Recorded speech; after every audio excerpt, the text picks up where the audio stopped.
우리나라와 일본이 코로나19 대응을 이유로 상대방에 대한 입국 규제를 강화했습니다. 두 나라의 관계를 감안했을 때 입국 규제에 따른 파장이 클 것으로 보입니다. 관련 내용 역시 취재기자와 함께 짚어보겠습니다. 권세욱 기자 나와 있습니다.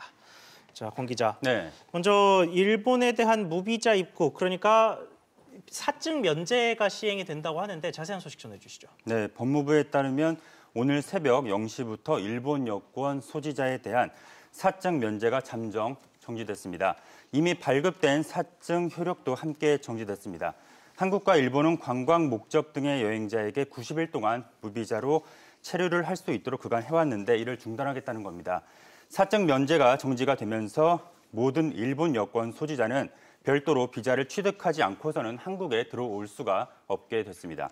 네, 비자 발급 심사도 강화된다고요? 네, 그렇습니다. 일본 주재 모든 공관에 사증을 신청하는 모든 외국인은 자필로 작성을 한 건강 상태 확인서를 제출해야 합니다.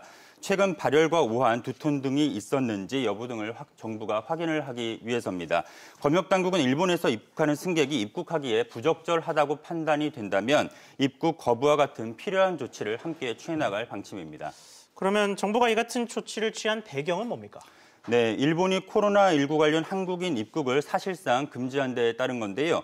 일본은 지난 5일 한국인에 대해서 입국 시 무비자 입국 금지 14일 격리 등의 일본 입국 규제 강화 조치를 발표한 바 있습니다. 이에 따라 외교부는 다음 날인 6일 일본의 조치에 대한 상응 조치를 예고했습니다. 청와대는 어제 관련 브리핑을 통해서 한국이 강경한 것이 아니라 일본의 조치가 과잉이라는 입장을 내놨습니다. 일본이 코로나19 방역을 이유로 과도한 조치를 취해서 절제된 상응 조치를 취했다는 설명입니다. 네, 지난해 일본의 경제 보복으로 우리나라의 관계가 굉장히 경색된 상황인데 네. 이 민간 교류까지 타격을 받을 수 있겠네요. 네, 그렇습니다. 여행업계에 따르면 지난해 기준 일본을 찾은 한국인은 558만 명에 이릅니다. 한국을 방문한 일본인은 327만 명으로 중국 다음으로 많은 상황입니다. 일본 여행이나 출장을 준비하다가 최근 포기하는 이들이 속출하는 것으로 전해지고 있는데요. 기업들은 사태가 길어지면 현지 마케팅을 비롯한 영업 활동에 차질이 빚어질 것을 우려하고 있는 상황입니다. 네, 여기에 이번 일본의 조치에 일본 내에서도 비판의 목소리가 나온다는데 어떤 내용입니까? 네, 일본 산케이 신문은 관계부처의 혼선을 예로 들면서 비판에 나섰습니다.